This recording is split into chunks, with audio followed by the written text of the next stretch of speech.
Today in our 2012 Toyota Matrix, we'll be having a look at our best hitch options. All right, we have three hitches here today. On the top, we have a Curt Class II, part number C12221.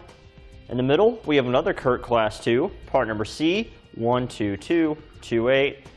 And on the bottom here, we have a Draw-Tite. It's a Class I, part number 24812. All right, the first biggest difference that we found between our three hitches today is how they look once they're on the vehicle. As far as appearance goes, the Curt hitch here in the middle will be the most hidden underneath your vehicle. You won't see any of the frame of the hitch because it'll be hidden behind the fascia. The only part you'll see hanging down will actually be your receiver opening here with your safety chain loops. Our Curt hitch, however, at the top, and our Draw-Tite hitch at the bottom, because of the way that they're designed, you will see your frame of the hitch on both of these underneath the vehicle. It is far up towards the front of the vehicle though, so unless you're down on your knees looking underneath the vehicle, you won't really see it when you're standing up behind the vehicle, but it's just something to keep in mind. Okay, the next biggest difference that we found between our hitches is as far as weight capacity goes. Our Draw-Tite hitch here at the bottom is the only Class I hitch that we have here.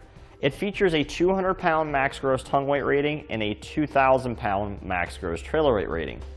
Both of our Curt hitches here, however, are Class II hitches.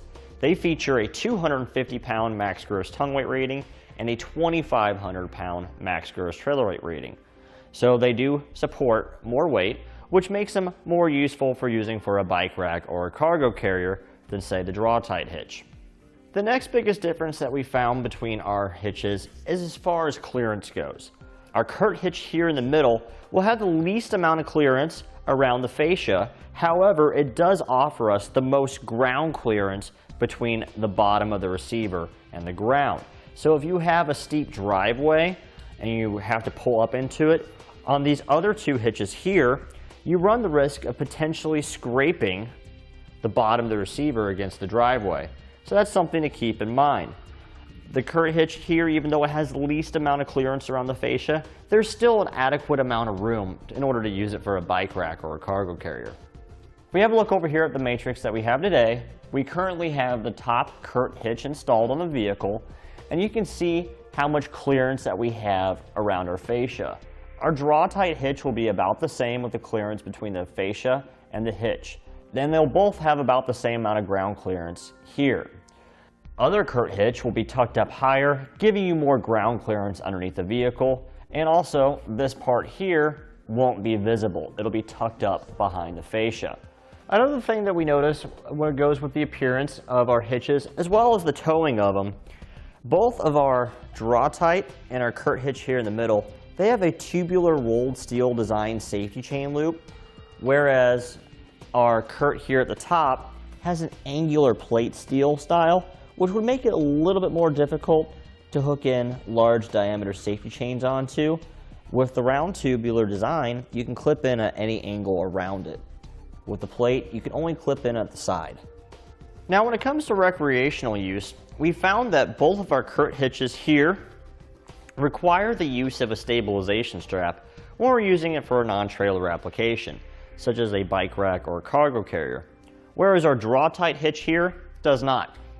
Now as far as similarities go, we found that all three of our hitches feature an 1.25" receiver opening. They all feature the industry standard 1/2" diameter hitch pinhole to secure your hitch mounted accessories. And they all attach to the vehicle using existing weld nuts already on the vehicle. There is no drilling or modification to the vehicle required. Some trim models, matrices, may require the need to trim the fascia a little bit for the receiver to fit in around it. The one that we had did not. Now for a brief summary. As far as appearance goes, we found that the Curt hitch in the middle has the best look underneath the vehicle because it is the most hidden.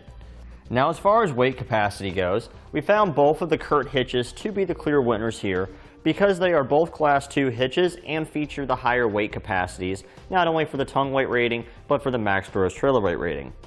Now as far as clearance goes, I would say all three hitches are probably equal here depending on how you look at it.